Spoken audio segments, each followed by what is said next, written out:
49ers looked really good and then suddenly looked bad. And they lost a game that Seattle tried to get behind the 8 ball early. The 5 straight 3-and-outs to start the game. The 49ers offense just could not get in the end zone. The field goal, I can't blame Mitch Wishnowsky. I thought good. Like if he was driving the golf ball, he was just a foot off the fairway, John. But I guess that doesn't. You don't get a second attempt to hit the green in football. But this team just does not look good. I think we'll talk about elements of the offense. Defense wore down. It's hard to blame them. Their offense was not helping them out. But the multiple mistakes, the D Ford penalty, a Trey Kirkpatrick penalty, I can't really blame the operation. Like, that's just what happens with Trey Kirkpatrick historically in his career. I think somebody tweeted that was the 49th pass interference penalty on him. I don't know where that ranks, but that seems like a lot. Well, they lead the league right now in PI. As a team. That? Yeah, 8. Yep. We're glad you're watching this video. Give it a like and subscribe to our channel. Yep. Also, check out the podcast below in the description. We're sponsored by Tito's Handmade Vodka. It happens to be the #1 vodka in America. So the mistakes on special teams, the Cannon punt recovery that he rolls into the end zone. Guess what happened on that drive? They get the ball at the 25. Seattle marches down and scores.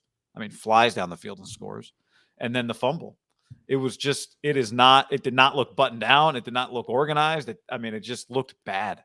You ever seen a guy muff a kickoff and then hit the ground, then get back up, and then proceed to fumble the kickoff? That's an all-timer. When I saw it live, I thought there's no way the ground didn't cause the fumble. And then you see the replay, and you're like, 100% the ground did not have anything to do with this. Had nothing to do with it. Before we get into Kyle's team that looks fucking terrible, if that guy, and listen, when I say this, he's not a bad guy. I'm sure, I'll assume he's a high character, plays really hard. This is the NFL. It's a bottom line business. And sometimes, even if you like the guy, they acknowledged he was terrible because they yanked him out of the game and put Debo back there. I would cut 49 tomorrow. And it's not a sign of, like, you might not even have anything to improve. It might be a neutral move. It might be one where you have to sign someone else. That can't be accepted.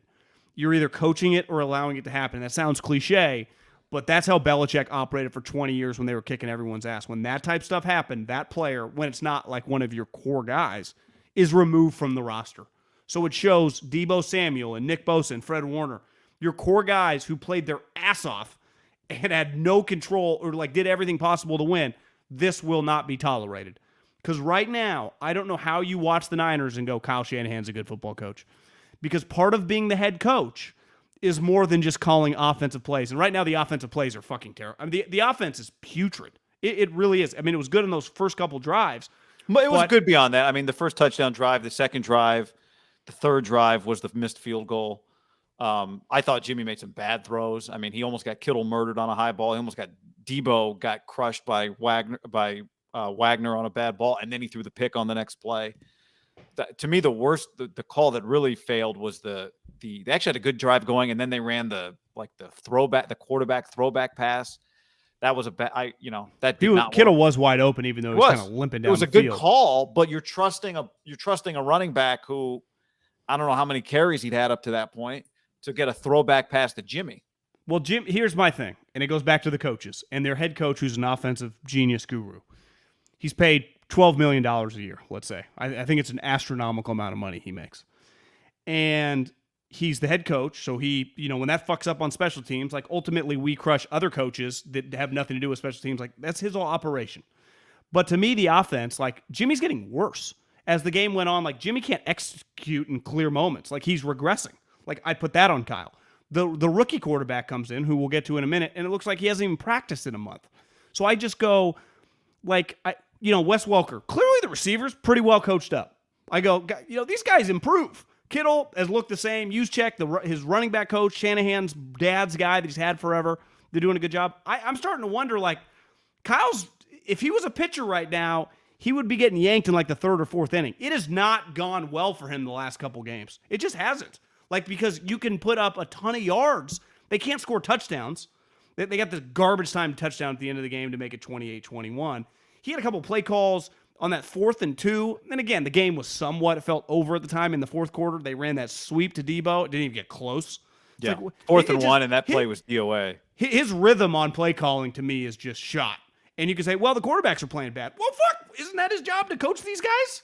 You know, I put that on Kyle. I put a lot on Kyle. To me, his rhythm on offense is not. It looked bad in the Packer game. I thought it looked better for most of the first half, and I thought Jimmy. Again, is Jimmy regressing, or has Jimmy been missing throws high his whole career, and he just happened to do it one year when he had a defense that took the ball away a ton and didn't let anybody do anything to them? I thought that of all the things, if we rank like play calling, I think overall the team not being a button-down operation, obviously on Kyle, I'd put that to me is a bigger issue than the play calling, because I thought they had some rhythm, and then it'd be a play here, a high throw here, almost gets Kittle broken in half. I thought Kittle's really lucky his season didn't end right there. Very lucky. I thought Sermon looked better, and I thought they had him in rhythm several times over the course of the game. And then I think the big picture GM stuff, like this team basically rolled it back, especially in the secondary and on defense. And that was a mistake. Their secondary, the way they planned for the secondary, mistake. Ambry Thomas not contributing right now, which is okay. Maybe not every rookie contributes right away, but they took a 3rd round cornerback at a position that they need help right now, and that guy's not contributing. So that's a problem. Yeah, I mean, they drafted a guard in the 2nd round who's on the bench. And then I think the other thing as time goes on, and like you said, we'll talk about Trey plenty, but as time goes on, the question will be, how do we look back at this season? Will we look back and say Trey Lance should have been the starter week 1, because then he would have looked better by the time you got to the Seahawks game, right? What does he do with Trey Lance next is going to be a big part of this. But well, this is my issue a little with coaches, and this is where front office people butt heads with coaches. Because once the season starts, they get so caught up game to game, as they should. But they often in that mode, and this is what separates the really good coaches from just the kind of coordinator types, which obviously Kyle had one great year.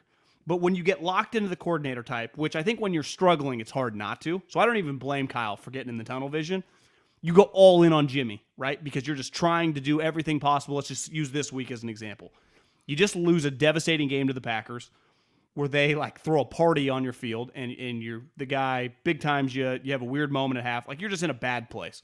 So then you throw the kitchen sink with Jimmy. And like you said, they were moving the ball with ease in the first half. After the first quarter, guy, they had 167 yards. Seattle had -3. And they had stopped, at the time, like 4 straight 3-and-outs. So, like, you couldn't have played any better. But the point of the game is not just yards. It's like you got to fucking score points. And that's Kyle's job, is to score points. Now, like you said, the field goal, his kicker, who's pretty, let's face it, they pay a lot of money, gets hurt in warm-ups. We're not quite sure. Who knows? Kyle's probably talking right now. Clearly got injured probably actually in warm-ups, because if he would have got injured yesterday, they would have. He wouldn't have been in uniform. Yeah, I thought Mayoko, I think, tweeted that something happened in warm-ups. So I'm not putting the missed field goal on him. I agree, but good hold by Juszczyk. Yeah, I thought it was, again, good hold, good powerful kick. Both of them. You get locked in on the game plan stuff. But the problem is you're locked in on Jimmy. You're clearly not coaching up your backup quarterback, and Jimmy kind of came to fruition like he's a guy that just always gets injured. Today felt like his most random injury of his career, and he's had a lot of injuries. Like, we didn't even see it coming, and then he's just out. So it's just their whole operation, which Kyle is in charge of. Everyone in the organization answers to him. So when it's unbuttoned, like, we're not blaming Jed. Like, Jed fucking pays him all this money. He gets to run. It's one of the best jobs in the league. You get this absolute powerhouse of a franchise worth as much money as every franchise but like 3 in the league. You get to run fucking everything. You get to hire your buddy, who we like, John Lynch, but you get to do everything you want. You get to trade all these picks for quarterbacks. We just judge then on the games, and the games the last couple of weeks have just, it's been a mess. It's reminded me, and I texted you this, it's had some Raiders feel to it. Some of the times when I was going to the Raiders game, I'm not talking this Raider team. I'm talking some of the Del Rio, where the hype does not equal up what we're seeing week in, week out. We'll have picks coming up this week, and we'll make them at mybookie.ag. Promo code HAM and the number 1. Also, check out these great slippers. Overland.com/ham for free shipping. Kyle's having a terrible season, in my opinion, given where he's put in the hierarchy. Like, when you get put in this hierarchy, you get expected to just win, like Andy Reid or whatever. You just, like, I'm watching you and you go, what are you doing? Because the defense is carrying this team. right? Without yeah, the defense, I mean, yes, they're not scoring any points. The defense kept them in the game today. Yes.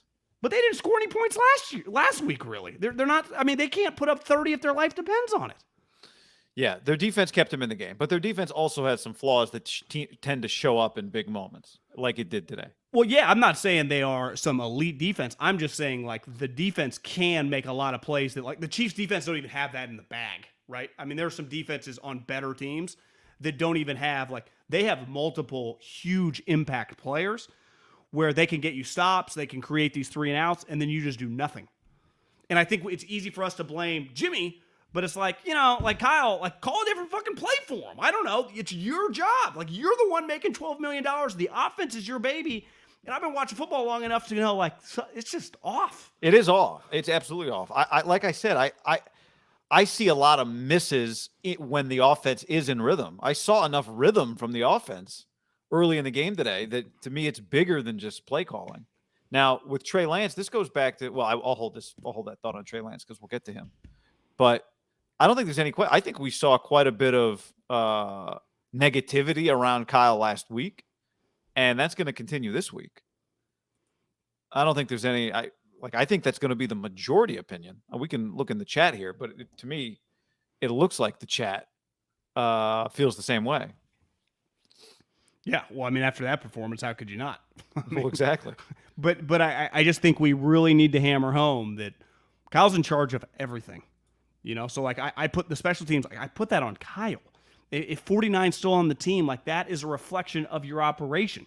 If that was Debo or Ayuk, I think people look at me crazy when I go, I would cut the guy. Like, that's the NFL. Like, see, I don't think people do. I think because it was multiple mistakes. Do you think he gets cut tomorrow?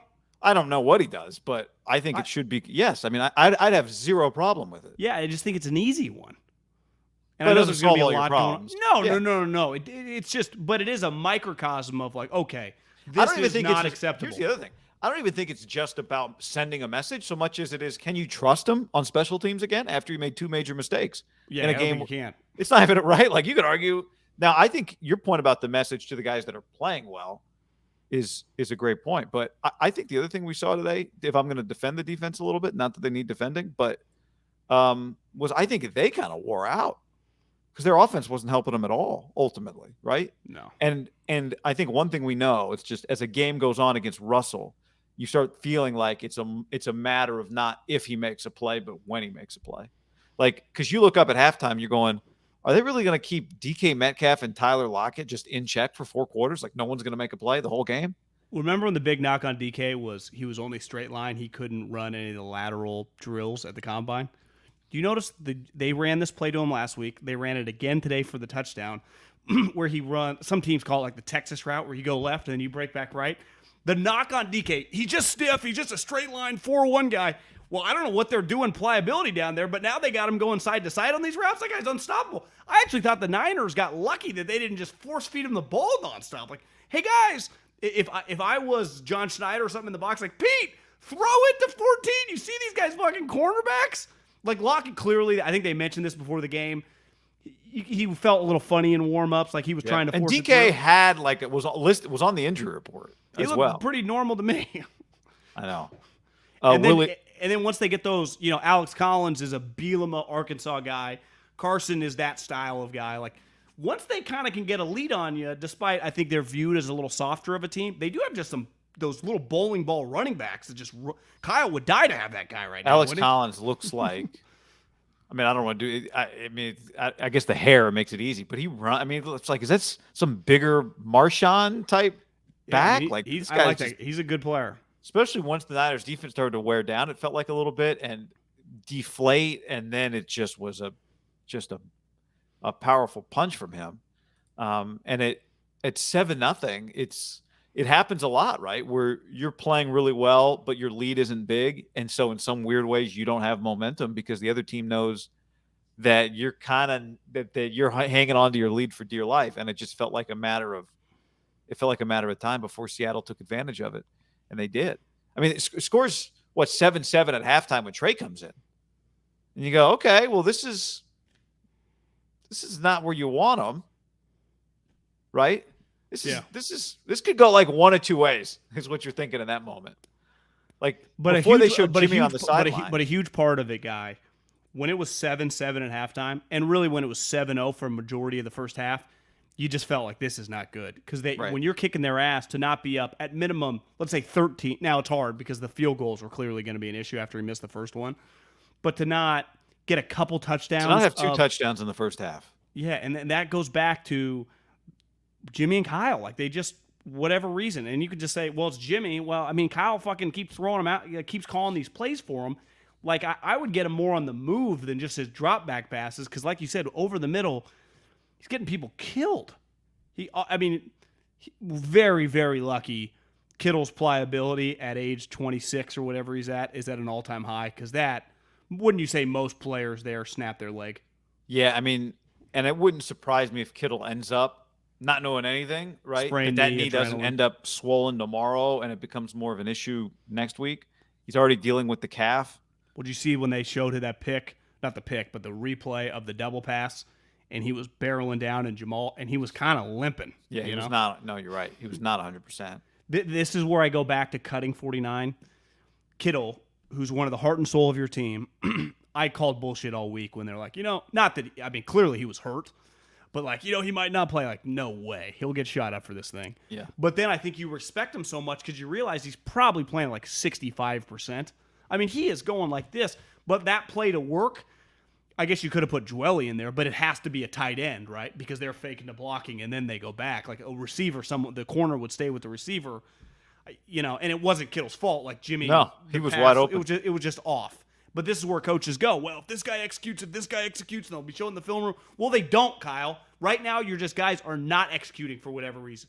And Seattle, who is way better than you, in Arizona and the Rams, like they're able to execute enough consistently over this first month where they can just get more points on the board. The Niners have just really struggled to put points on the board, touchdowns. And now if they're kicker, who knows? I mean, what if? I guess you can just sign a kicker. Yeah, who's out there? I mean, Grammatica. He's just doing commercials. You could just sign some random guy. Honestly, I'd work with Mitch. Like, if he could do that, it'd be valuable to roster spot. It would be huge. I don't know why more people don't try and get their punter to also be their kicker. If I was Mitch, I'd be like, hey, if I can figure this out, could I double dip? I'm not going to ask for like $8 million, but would you guys be willing to give me like $5.5 million to do both? 1,000%. That might be an off-season project if I'm 1,000%. I'm already kicking off. So if I kick off, punt, and kick field goals, yep. There's no question. If I was his agent, I would be like, hey man, I would look into this. Like, you got something here.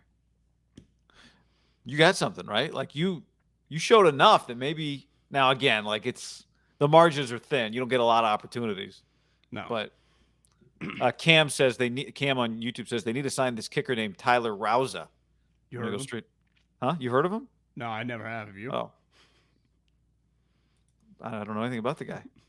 I'm not up to date on my kicker short list. But yeah, I think it's going to be a critical week for Kyle Shanahan. And when I say critical, I don't mean important. I mean, I think he's going to get criticized a lot this week. And there are a lot of different things you could pick out. Soapy on YouTube says, need to get the ball to Ayuk more. Offense feels so dependent on Debo and Juice. We seem to lack versatility. Ayuk, 1 catch for 15 yards. It was a nice play, but I thought this was going to be the most dynamic wide receiver group in the NFL this year. Ayuk, how many catches does he have this year? Like 5? I mean, what do you have? What do you have? 1 or 2 against the Lions? No, he didn't play against the Lions. Remember? He had the punt return against the Lions. Sorry, 1 or 2 against the Eagles. I thought he just had the 1 against the Eagles in the corner. Maybe he had a couple last week. Is he putting together Henry Ruggs' rookie season here? Yeah, it is. It's a disaster right now. He's got 5 catches. Someone DM me, like, should he demand a trade? I'm like, well, I don't know if he quite has the juice to pull shit like that, but I can understand him being like, what is going on here? Yeah. I got 6. You got 6? Okay, so whatever. I just looked at ESPN.com. Yeah, so he's got 2 of his last 3 games, 1 for 6 today, 1 for 15. But he's not even getting targeted. Right. I mean, can we get him some bubble screens or something? Something, for the love of God. Jet sweeps. Oh, my God. Put your ball in the playmaker's hands. Maybe Kyle's like, well, we give him the punt returns. I was like, yeah. They gave him a couple, but they also gave a couple to Sanu.